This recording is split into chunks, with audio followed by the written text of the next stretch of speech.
اساساً نورسان در سن و سال خود بسیار بحران‌های روانی را از سر می‌گذرانند. در 10 ماه سال 2019 از جانب نابالغان ولایت سوخت 39 حادثه‌های خودکشی به قید گرفته شده است. از این 33 نفرشان خوانندگان مؤسسه تعلیمی میباشند. این شماره نظر به سال 2018 7 مراتب زیاد به قید گرفته شده است. چنین معلومات ها همه ساختارهای دولتی و جامعه را به تشویش میاندازد. آنها یکی از راه‌های پیشگیری دست به جنایت زدن نابالغان این به راه ماندن فعالیت روانشناسان در مؤسسه‌های تعلیمی و تا مکتبی می‌حسابند. سال جاری 727 مؤسسه‌های تعلیمی با روانشناسی کسبی تامین گردیدند، اما تا حال یک قطار مؤسسه‌های تعلیمی با متخصصان تامین نیستند.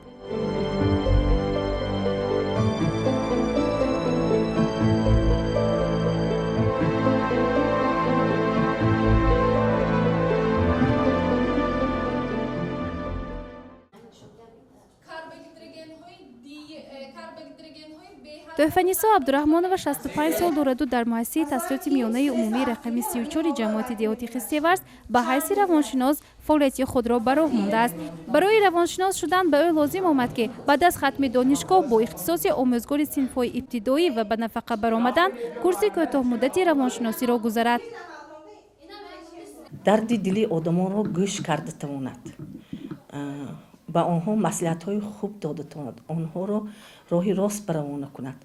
من و آموزگاران جوان هستند، درس‌های ها رفته اشتراک نموده، من با ها مصلحت‌های روانی می‌دهم.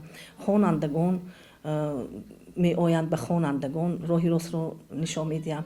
اینچنین والدین ها نیز آمده از من مصلحت ها میپرسند. من به آنها درباره فرزندشان، درباره سوست خواندنشان، یا اینکه درباره مکتب نآمدنشان، یا اینکه درباره یگان انتظامی بدشان آمده از من یاری میپرسند. من به آنها یاری روانی رسانده، به آنها فهمانده.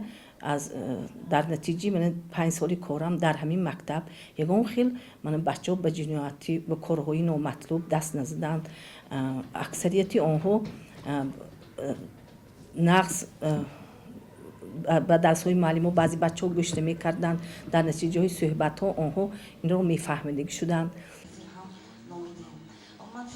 در دانشگاه دولتی خوجند به نام اکادمیک باباجان غفورов فاکولته پسیخولوژیا عمل می‌کند که دانشجویان در 2 اختصاص پسیخولوژی عمومی و تحصیلات تا مکتبی روانشناسی عملی تحصیل کرده ایستادند. نوابسته از این نارساگی روانشناسان در ساحه معارف احساس می‌گردد.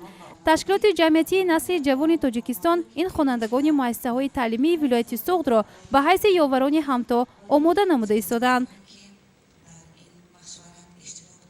سال 2011 هنگامی که تحلیل وضع اقتصادی اجتماعی ولایت سوخت دایر کرده شد، در همین زمینه معین گشت که در ولایت سوخت خودکشی در بین نورسان و جوانان در سطح بلند قرار دارد. از این نقطه نظر سابق رئیس ولایت سوخت محترم طاهر رسولزاده به حکومت جمهوری تاجیکستان مراجعت نمودند تا اینکه برای معین نمودن سبب‌های پهن گردیدنی، یعنی که دینامیکای پهنشوی خودکشی در بین نورسان را برای سبب‌هایش را معین کردن یک تحلیل دایر نمودن به کمک پرسیدند. در همین زمینه حکومت جمهوری تاجیکستان تصمیم گرفت که یک تحقیقات دایر نمایند.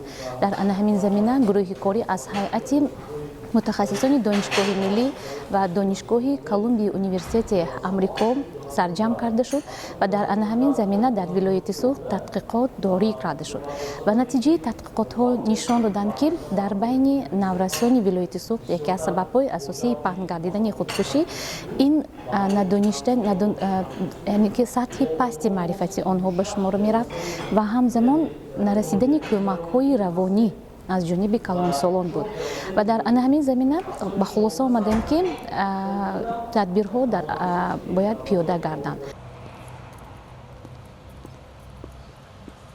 نیگینا بابوی و باری فکر نمی‌کرد که برای همسالان خود چنین کمک رسانیده می‌تواند. خواننده صنف 11 مؤسسه تحصیلات میانه عمومی رقم 34 جماعت دهاتی خستیورز ناهی باباجان غفورov یاوری همتا میباشد.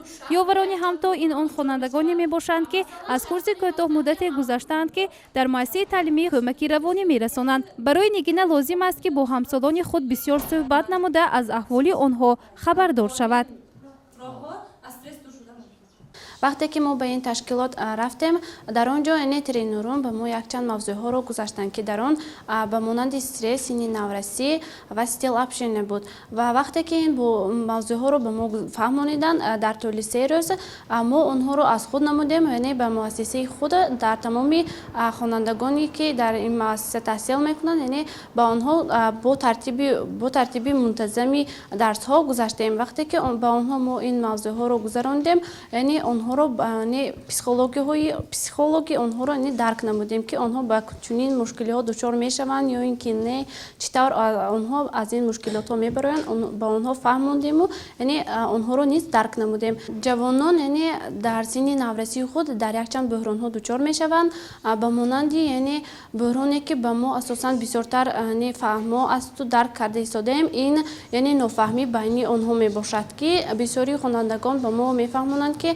یعنی ما با دوستان خود یعنی با همسبقان خود یک چند مناقشه های یعنی بعد رخ داده است و آنها رو ما میخواهیم که بین همدیگر یعنی به طریق پنهانی حل نماییم. اما در مؤسسه خود یعنی به طریق پنهانی به 12 نفر یعنی کمک روانی رساندیم و باز 4 نفری آنها را به نزد پسیخولوگ روانی کردیم، چون که بعضی آنها یعنی به طریق پنهانی خواستند و ما با آنها به طریق پنهانی فهموندیم.